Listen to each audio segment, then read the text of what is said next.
recording? All right, so we are here today with Ryan Carver. If I look distracted, I'm still admitting people, so I apologize for that.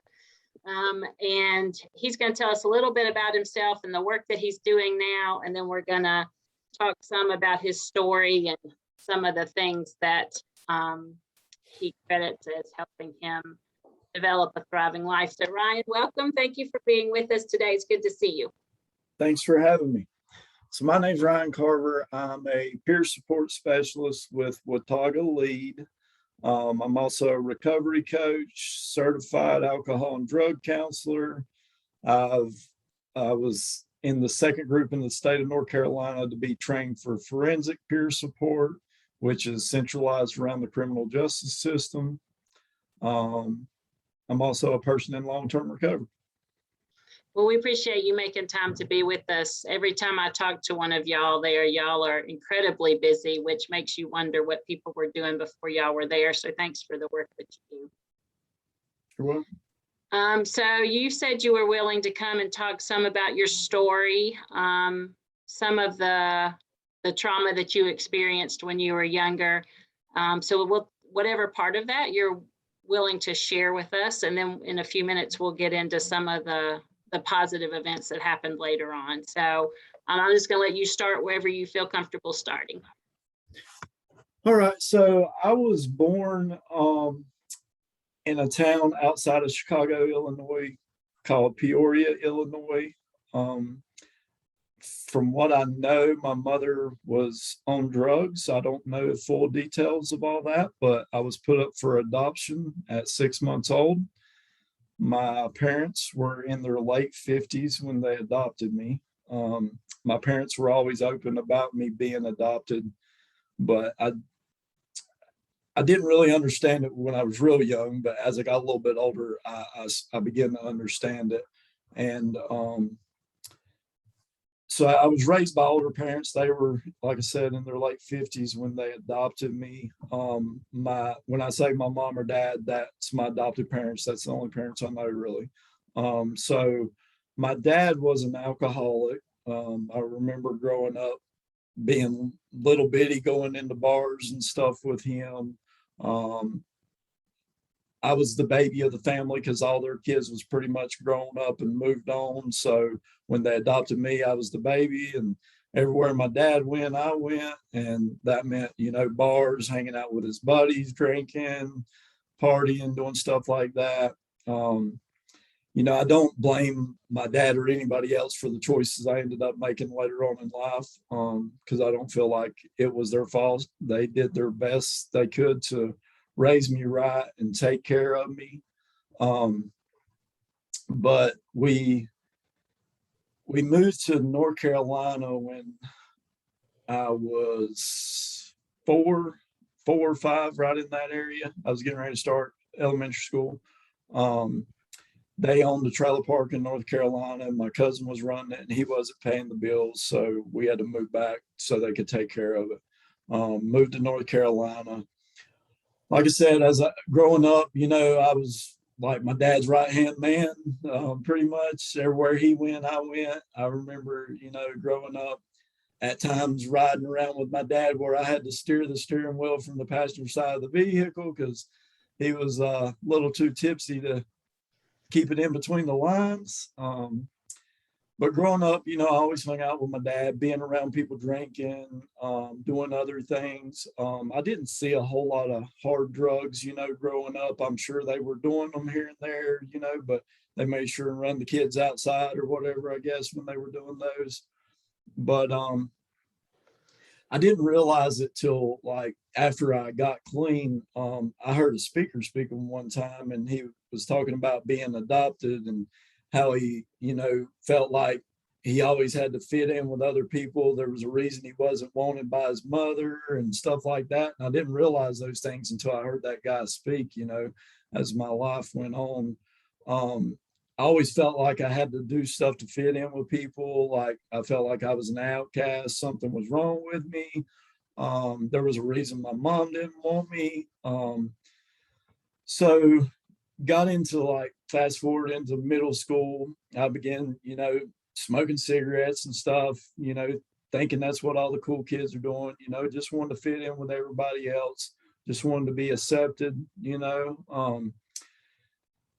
Past that, you know, I began stealing cigarettes off my parents. They both smoke, and you know, I feel like that started a long spiral of me doing things that I shouldn't be doing.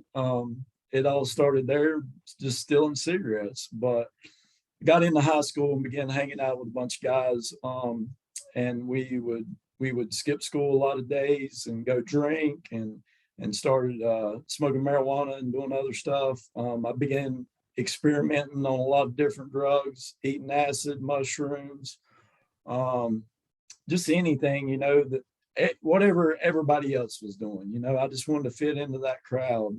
And I felt like that crowd of people always accepted me for who I was. Carry on, you know, I was skipping school so much in high school that like I would ride the school bus to school and end up jumping the fence, going and get wasted, come back, jump the fence and get on the bus to go home. Little did I know they was calling my parents every day and telling them I wasn't in class. So my parents finally let me quit school. I was 16 when I quit, I think. I quit school after I failed ninth grade and went back the following year and ended up, you know, wasn't passing no grades, wasn't even interested in being in school or learning. So they ended up letting me quit.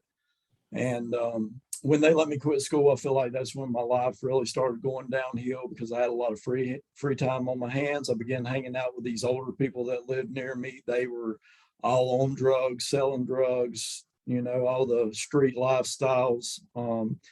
And I felt real accepted by those people and you know, began doing the things that they were doing, doing drugs, selling drugs, you know, whatever it was that they wanted to do, pretty much I would do it, just trying to fit in. But fast forward a little bit, you know, all that free time, like I said, I was experimenting on a lot of different drugs. At the age of 19, I let one of my friends stick a needle in my arm for the first time. And I still to this day remember that feeling because it was the feeling that I was looking for all along, that I'd been searching for throughout all the drugs that I'd been doing. But at that point, my life really began to spiral downhill. I started catching charges at the age of 15 for stealing my mom's JC Penney card and going and buying a bunch of stuff to trade for drugs. At the age of 18, I was set up by a friend of mine and I sold marijuana to an undercover cop, actually an undercover cop from Watauga County that was working in Burke County. That's kind of funny. But I caught my first ever felony charges at the age of 18. I've been incarcerated. I've been in jail probably 75 times. I've been to prison 7 times, habitual felon. Drugs changed the person I was. You know, in the beginning it was all fun and it made me feel like I fit in and all that stuff. But, you know, as it continued, you know, addiction's a progressive disease. It continued to spiral out of hand. It continued to get worse to the point of me stealing my parents' stuff. My dad's dying of lung cancer. I'm stealing all of his pain medication, stealing his guns. My parents had to have me arrested on several occasions. You know, I'm not mad at them for that because I mean, I totally needed to be. But once I caught the first felony at the age of 18, and you know, I was also strung out on drugs, I feel like it was just a never-ending cycle of me getting arrested, going to jail, going to prison, getting out. You know, I wouldn't be out 6 months to a year at a time till I'd be locked back up for something else. 2003, my best friend got killed in a car wreck leaving my house. A month later, my dad died of lung cancer. a month later, I got locked up on December 12th. My mother passed away on Christmas Eve. The jail did not tell me or take me to the funeral. They told my brother I was an escape risk. So I went to prison for 8 to 10 months. While I was in prison, my brother had sold my parents' house and divided the money up between all the kids. And I had $26,000 in the bank when I got out of prison. I had good intentions of what I was going to do with the money. Of course, I was an addict and I used drugs everywhere I went. That meant jail, prison. It didn't matter where you put me, I would get a hold of it some way, somehow. So I was never clean, no matter if I was in jail or prison or where I was at. But I got out of prison. I had intentions of doing something good with the money, maybe buying, a double wide trailer, some land, something. I wanted to do something good with it because it was my parents' hard-earned money and they left it to me. So I got out of prison, went to my brother's house, wasn't there, but maybe 20 minutes and didn't tell nobody I was getting out because, of course, nobody wrote me while I was locked up. People forget about you when you're in there. But I wasn't at my brother's maybe 20 minutes and a car load of my buddies that I used to run with pulled up and out the door I went. Well, I spent $26,000 in 3 weeks in a motel room bathroom shooting dope, trying to kill myself. I remember I told my friends I had there in the room with me, I was like, if you can find it, I'll buy it. I don't care what it is, any kind of drugs. And I would lock myself in the bathroom and mix shots of several different kinds of drugs. And I was trying to shoot a shot that would kill me. And I remember begging God, like, just please let me die. Why am I not dying? Because this would kill almost anybody, the shots that I was doing. And I couldn't understand why, I couldn't die. Why was God not allowing me to die? Today, I understand it a lot more, of course. But I spent all that money in 3 weeks, just using drugs. And from that point on, after my parents passed away, I was pretty much living on the street, homeless, couch surfing, living in dope houses. I remember living in the men's shelter in Charlotte, shelter in Hickory. I was going different places, just bouncing around because usually I was running from law enforcement because I usually always had charges or wanted to be questioned about something because I was constantly stealing, robbing, doing whatever to get more drugs. If you was my friend, I'd steal your stuff and help you look for it so I could go get me some more drugs. That's the kind of friend I was. If people see me come to their house, they would usually lock their doors and close their blinds and pretend they wasn't at home. I wasn't a very likable person. Drugs had changed who I was and everything that I was taught as a kid, it had completely changed me. Kept using in and out of jail, prison. It was just a constant cycle. I couldn't stay out because I was always committing crimes to support my habit. Couldn't keep jobs, of course. If I did work a job, it was long enough to get a paycheck. And then I was off and running, using drugs again. Kept going till 2015. I got out of prison for the last time in April of 2015. I got out of prison, and I was completely off any paper. I was totally free. Ended up getting tied right back up into using drugs. And I used from April when I got out of prison until July of 2015. And that's when I decided to get clean. I remember I'd been using pain pills for a week with a buddy of mine. And I remember sitting there thinking, man, there's got to be more to life than this, The only thing I owned was one pair of clothes and a book bag. I didn't have nobody that really liked me, nowhere to go, nowhere to stay. The court system had already told me pretty much, if you come back through here, we're going to burn you for a long time. So as I was sitting there and I was starting to go into withdrawals and starting to feel worse and worse as time went on, I thought, well, of course I can go steal something and get high, but then that's just a temporary fix and it's not going to solve the long-term problem that I have.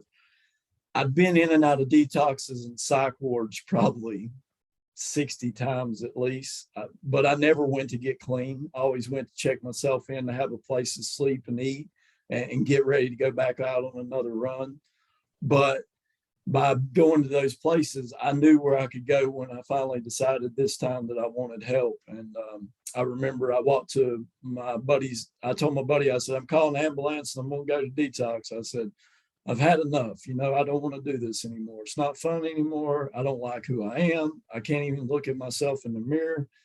I'm ready to do something different. So I ended up going to detox at Grace Hospital in Morganton, because that's where I'm from. I lived in Burke County from the time I moved to North Carolina. Went to Grace Hospital in Morganton, and I'd been there so many times.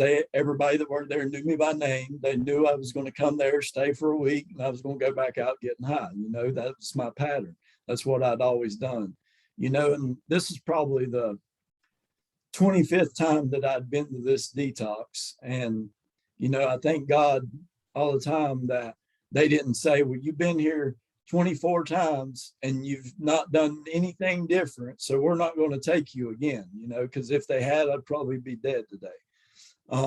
But they instead took me in and they asked me, well, what are you ready to do different? And I was like, well, for one, I got to have somewhere to go when I leave here, because I know when I leave here, if I don't got somewhere to go, I'm going back to what I know, the only thing I've known and did for my whole life. So I had heard about a halfway house in Morgan called, it's run by the Meeting Place Mission. And I had my counselor lady that I had at the detox. I was like, can you call them, see if they have any openings? And she did. They come and interviewed me at the hospital. And they told me, requirements of staying there is having to do 90 meetings in 90 days, whether it be AA or NA, Alcoholics Anonymous, Narcotics Anonymous. Had a curfew, had to get a job, pay rent, do chores, all that stuff. All those things that I didn't know nothing about doing, because I did not know how to live life whatsoever. The only life I knew was chasing my next fix. I didn't know nothing about paying bills. I didn't know nothing about insurance. I didn't know nothing about, taking a shower every day. I mean, none of that stuff. I had to relearn how to live life all over again. But they ended up accepting me into that halfway house. And do you want me to go on? Because now it's pretty much in the... That's the story part. So I've never done this before, but what I'd like us to do is, like, in honor of the story that you just told and the fact that you're still with us, and because I know that's an intense story to tell, I was just going to let us sit for just a second and kind of gather ourselves, because that's a lot to share with somebody. And I'm just really thankful that you lived through that. So I was just going to give us a few seconds to kind of put that all in its place.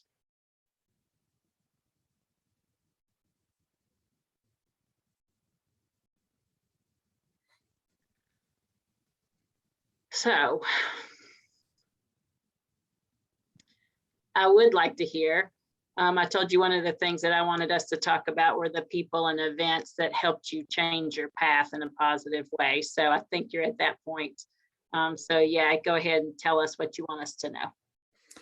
All right, so I did get accepted into the halfway house, and I remember they come and got me from the hospital, from the detox, because of course, if I had called anybody to come get me, I'd have never made it to the house. The only people that I knew were people that used drugs. That's the only people that I had involved in my life.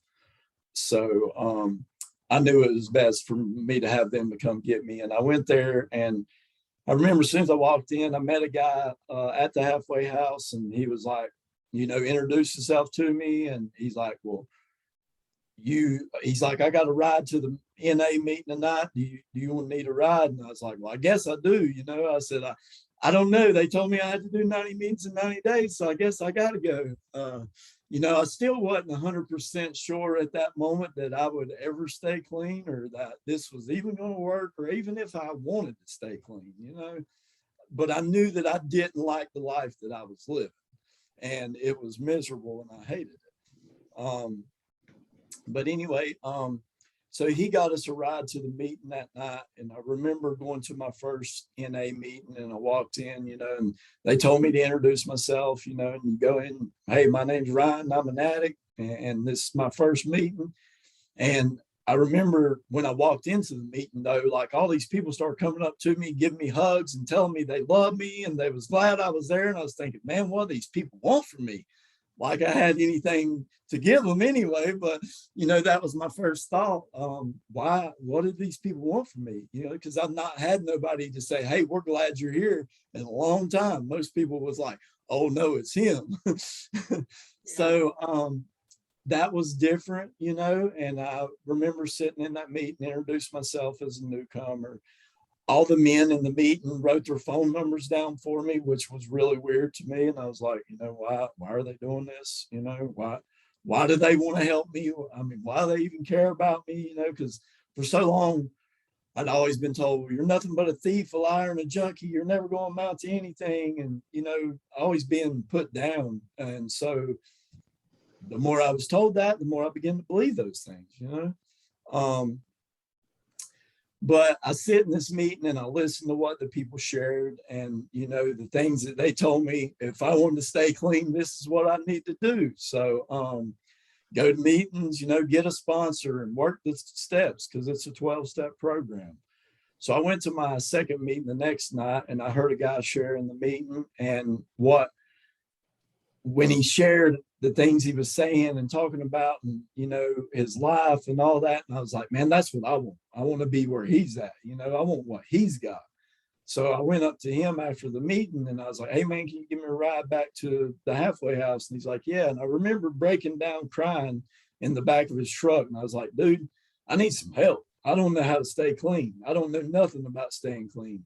I was like, can you please help me? I need a sponsor, you know? And he said, well, what are you willing to do to stay clean? I said, I'm willing to do whatever. If you tell me to stand in the corner on my head, I'm going to do it right now, because I don't want to use no more. I don't want to live that life anymore. So he gave me his phone number and he's like, well, call me every day, you know? And one of the best things I can remember that he told me in the beginning was, if you'll pick up the phone and call me before you pick up the dope, you'll never get high. And I remember the first 2 weeks out of detox, I was still withdrawing. I was still sweating, couldn't sleep, diarrhea. I mean, just felt terrible, felt like death. I would wake up in the middle of the night, just soaking wet with sweat at 3 o'clock in the morning after having a dream about using, and be like, man, I got to call him because I want to get high. And like, I called him so much that I'm surprised he didn't change his phone number. Like the first 2 weeks, I probably blew his phone up. But the cool thing is this dude would get up at 3 o'clock in the morning and come pick me up, and we'd go down to the Waffle House and get some coffee, get something to eat, and talk about it. And the next thing you know, I wasn't even thinking about getting high anymore, you know, and that meant a lot to me. He even took off work to take me hiking. We went hiking at like Linville Falls or somewhere, just so we could get to know each other and bond and start building a relationship. And, you know, through doing that, I was able to find out that he had been through pretty much a lot of the stuff that I'd been through, you know, and we were a lot the same. Instead of, you know, looking for the differences, I had to look for what was the same, you know. So I stayed at this halfway house. I remember about 60 days, I'm going to say, I'd been there. I didn't have a job yet. I'd been doing some work, helping a guy here and there, making some money, you know, enough to pay my rent. And I remember a guy that had already went through the halfway house. He came and we had house meetings there, and he would come to them. And one day he's like, hey man, you need a job? And like, he didn't even know me. He'd seen me in meetings and stuff, but he's like, hey man, you need a job? I was like, yeah, I do. Because if I don't get my rent caught up, they're going to kick me out. And he's told me where he worked. He said they need to hire somebody. He said, come down there. I'm going to let my boss know you're coming. So, of course, I hadn't had my license since I was 16 because I caught a lot of tickets and stuff for driving and doing stuff I hadn't done. So here I was, 34, no license, no nothing. But I remember going to this place and meeting his boss. And he had already told me that his boss knew about him being in recovery and he was cool with people in recovery and stuff like that. So I just went in there and was, straight up with him. I said, hey, man, I got like 60 days clean. I'm trying to change my life. I just need somebody to give me a chance and give me a job.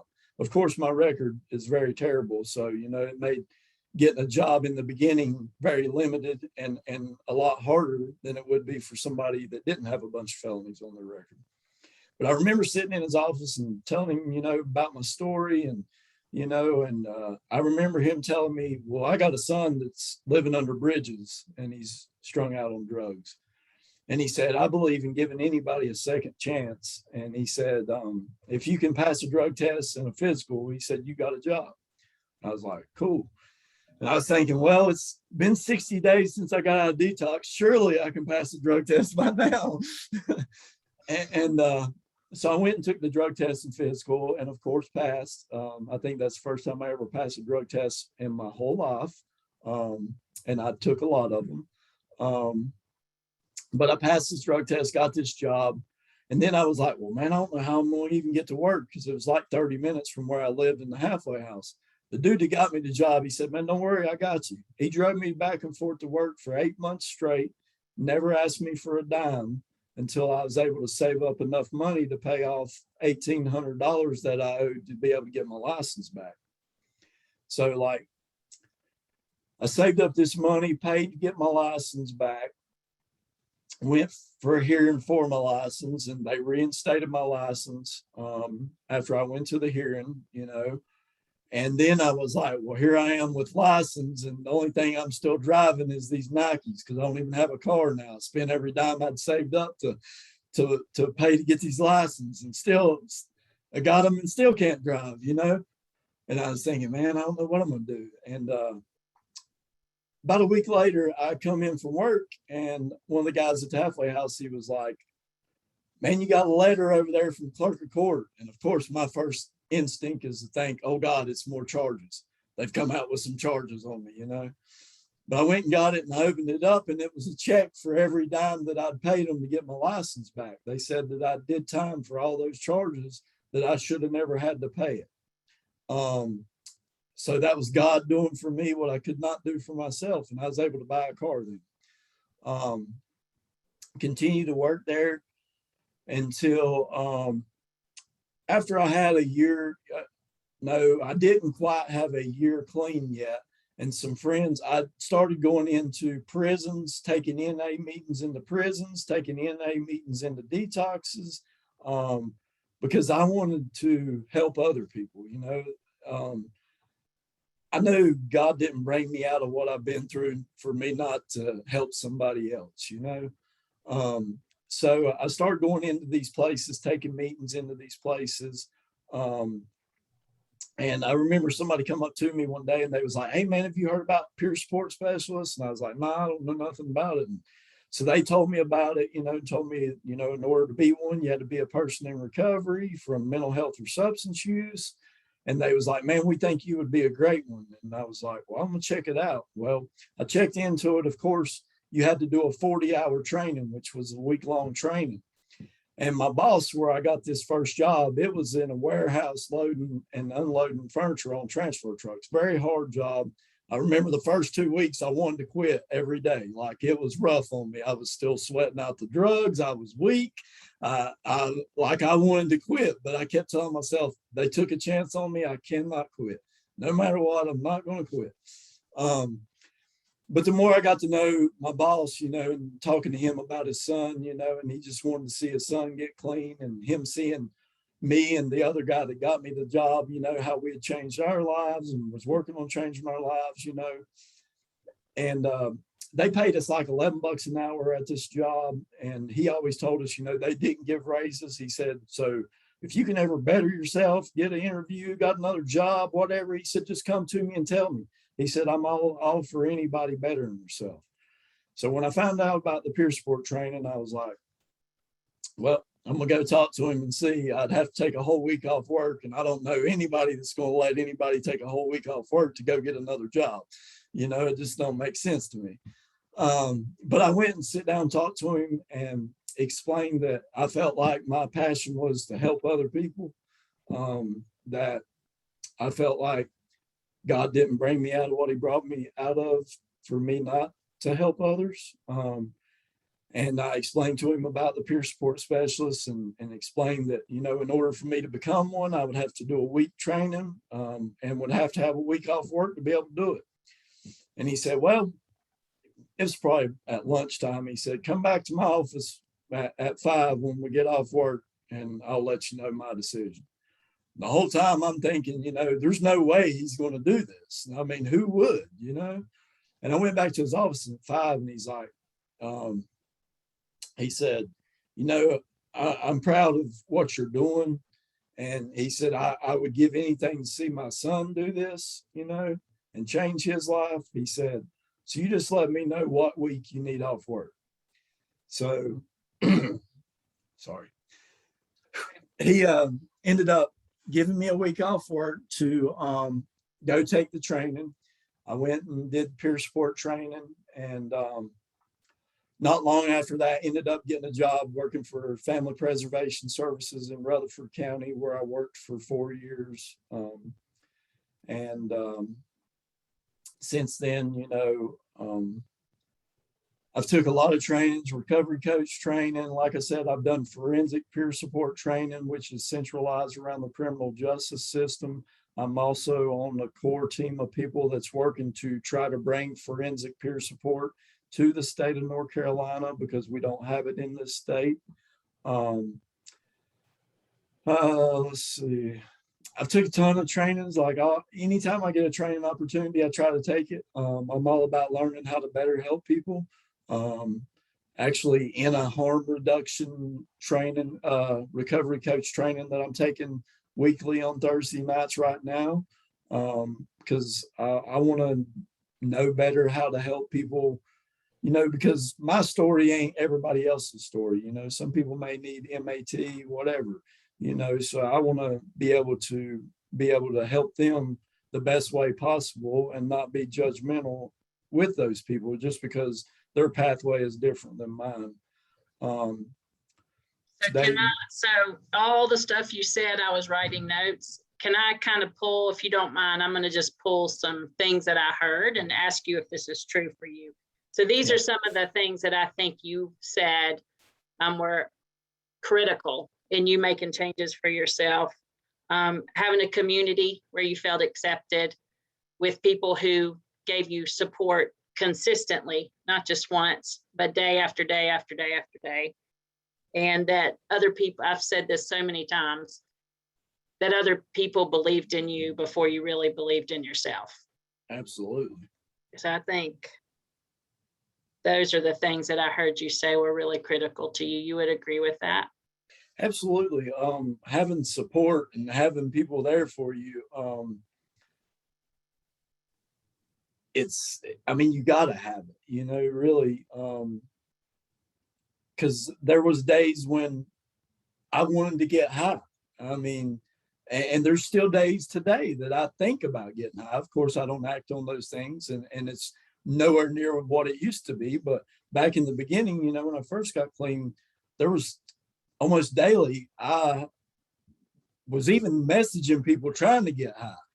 But then I would be like, well, they're not answering for a reason. Call your sponsor, you know. But I'm grateful for all the people that was there to support me and be there for me, and, you know, come pick me up when I felt like I wanted to get high, you know, and take me and go do something with me so that I would, you know, not act on that thought. You know, people supported me. People got me jobs, helped me that didn't even know me, you know. That meant a lot to me. And having those people, you know, like you said, to say, hey, I believe in you. I believe you can stay clean and you can change your life. And, you know, instead of saying, well, you're always going to be a junkie, you're never going to amount to anything, you know, because that's what I'd heard my whole life. So yeah, all that stuff is very valuable to me. One of the things we've talked about before, especially for people who either love someone with an addiction or who has come from trauma and maybe makes choices we don't understand. Do you have any tips for those people? Because it's one thing to say, accept us, be fully present, be consistent and positive. I think that can be difficult, especially if you've not had an addiction yourself or mental illness. So can you give any tips to people who are trying to care about somebody who struggles either with addiction or mental illness, and how to be, how do you be fully present? What were things that were helpful to you? How do people show that to you? Well, I mean, honestly,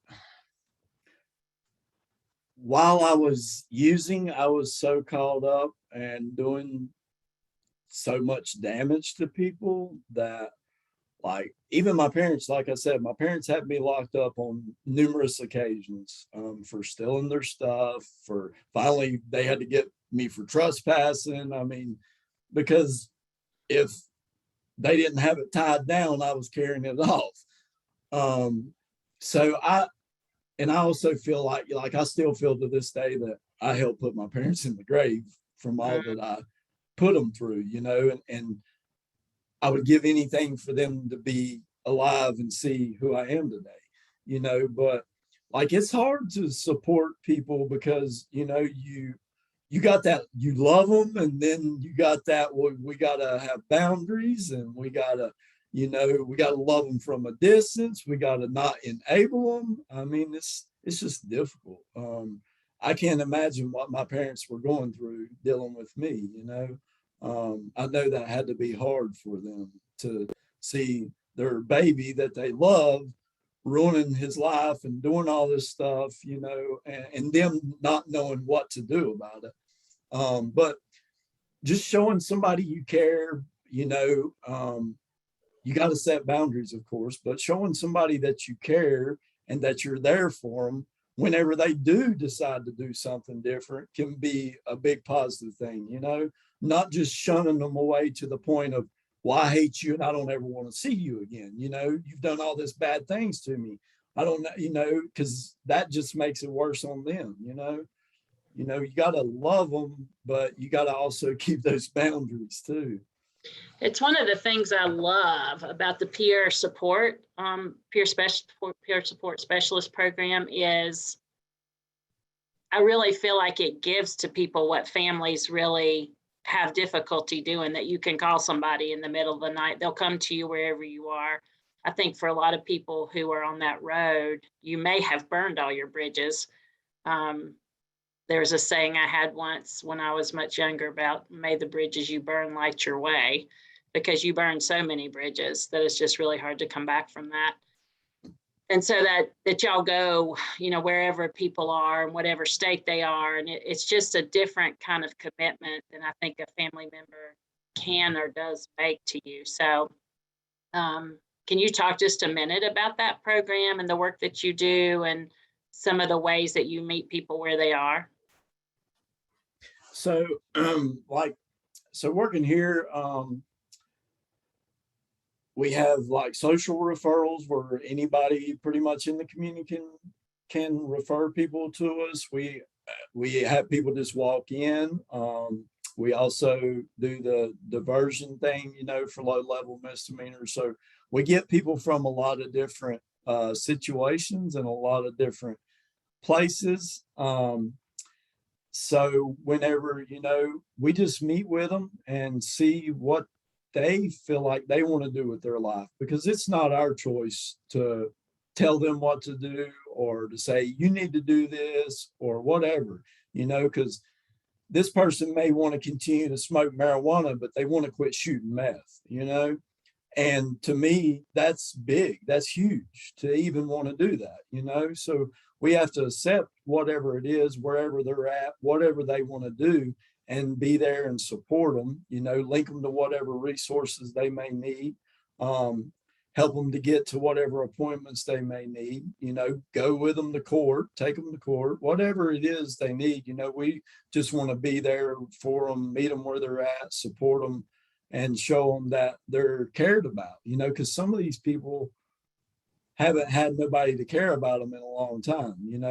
I was one of those people. I after my parents passed away, didn't nobody care about me, so just having somebody to say, hey, we care about you and we're here to help you, whenever or whatever you want to do, because some people ain't ready at the time that we meet with them, they're not ready to do something different. But we build that relationship with them to where when they do decide to do something different, we'll be the first ones they call, because we may have took them out and got them something to eat when they was hungry one day or whatever, so that's the thing, is just meeting people where they're at, just, being compassionate, because, and that's the good thing about peer support and everybody that works here, we're all in recovery. So we all understand what it's like to be where these people are at, most of us have been in some of these places. So it makes it, a lot easier for us to be compassionate and show that we care and to be there for them, and just, let them know that they're cared about and we're here to help them whenever they're ready. Yeah, it's important.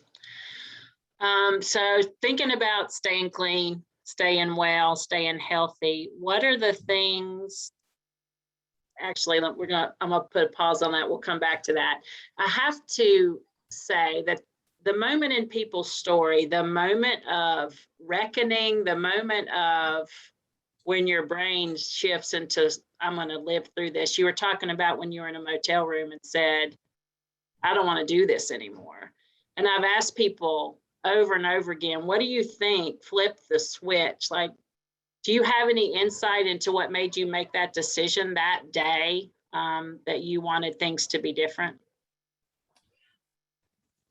So like the day that, like I said, the day that I happened to decide to get clean, I had been shooting up pain pills for over a week with this guy. We'd run out of pills, run out of money, and I was getting sicker by the minute, because it makes you really sick coming off opiates to the point of diarrhea, vomiting, body hurt, like you almost feel like you got the coronavirus.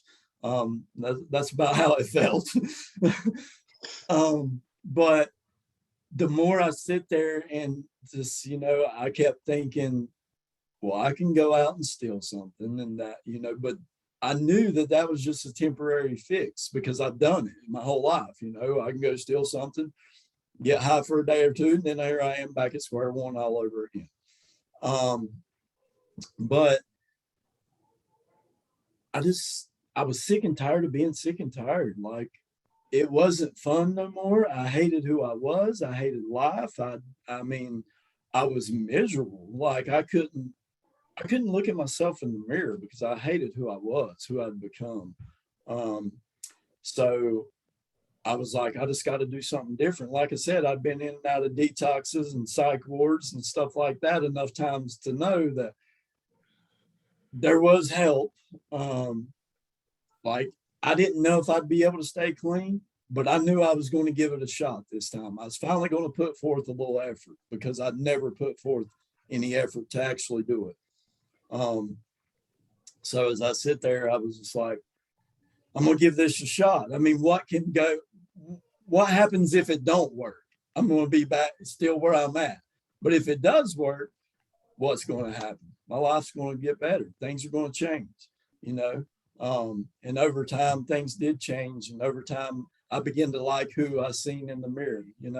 I began to become the man who I am today through, working the 12 steps of Narcotics Anonymous and having other people teach me how to be a productive member of society because I knew nothing about that. Yeah. I think one of the things that speaks to me the most about that is that none of us know the moment whether someone's capable of the switch or the change or to make changes. And it reminds me, we had somebody come and talk here once. Her name was Tony or Kane, and she said, none of us have the right to give up hope on another person. And we always have to keep on keeping on because you don't know when that moment of change is coming, when somebody's going to make a decision to do something differently. So those moments fascinate me. All right, so now I put a pause on my question. So back to how do you maintain a thriving life? How do you stay well and keep boundaries? How do you stay clean? How do you stay in a good place? What can you share with us about that? The number one thing that I do, and I do perfectly, is not use no matter what. That's the number one thing. But I still go to meetings. I don't go as much as I used to. I'm still, like, all of my friends pretty much are people in recovery. You know, I try to take care of me, you know, by going to those meetings, staying connected to people in recovery. But just doing this work, man, it helps me stay clean, because I see where people are and I think, man, I used to be there and I don't want to be there no more. So it's really a blessing to me to help other people, because, you know, it helps me to stay clean just as much as it helps them to get clean, or for them to stay clean, or whatever it is, you know. Especially when you see somebody that's where you used to be, and then, you know, they start getting the job and the place to live, and their life starts, you know, get their kids back, all those things, man, that's a blessing. But I do go to meetings still. Occasionally I stay connected to people in recovery. Like, most of my friends, pretty much all of them, are people in recovery. So I'm always talking to people in recovery. I still have a sponsor, you know, I still work steps, because those are the things that helped me in the beginning, and they continue to help me this day. And so I told you I was going to ask you this part too. How do you know when you need to go to a meeting, or when you're not taking care of yourself, or when the stress is starting to get to you? What are the things that you tell yourself to know it's time to do something for yourself? I mean, I don't really, I mean, for me,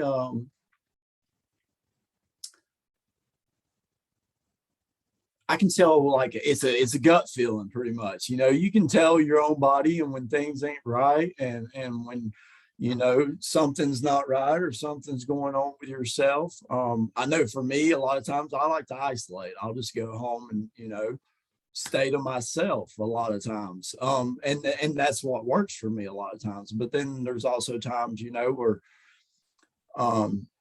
I may need to go to a meeting and talk about what's going on with me, and get some other people's perspectives. I remember when I had the peer support job working at Family Preservation, one time I took a guy to court, and he brought all his medication with him, and he had a bunch of Suboxone strips. And, like, I didn't want to get high, but the whole time we were in court, the disease of addiction was talking in my head, saying, well, you could steal one of these Suboxone strips and nobody's ever going to know. He won't know.